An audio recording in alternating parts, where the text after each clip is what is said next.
ભગવાન જગન્નાથની 148મી રથયાત્રા આગામી 27 જૂનના રોજ યોજાશે। ત્યારે રથયાત્રા પૂર્વેના પવિત્ર પ્રસંગોનો અમદાવાદમાં આરંભ થઈ ચૂક્યો છે। ભગવાન જગન્નાથની 148મી રથયાત્રા આગામી 27 જૂનના રોજ યોજાશે। ત્યારે રથયાત્રા પૂર્વેના પવિત્ર પ્રસંગોનો અમદાવાદમાં આરંભ થઈ ચૂક્યો છે। સરસપુર મોસાળ મંદિર ખાતે ભગવાન જગન્નાથને વાસણાના મનીષભાઈ ત્રિવેદીના યજમાન પરિવાર દ્વારા મામેરું અર્પણ કરાયું છે।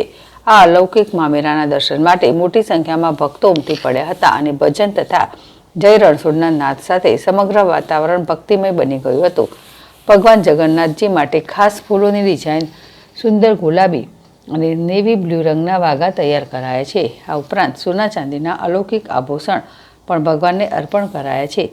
અવનવી ડિઝાઇન સાથેના આ વાઘા અને આભૂષણ દર્શન માટે મૂકવામાં આવ્યા છે, જેને નિહાળવા માટે ભક્તોની લાંબી કતારો જોવા મળી હતી।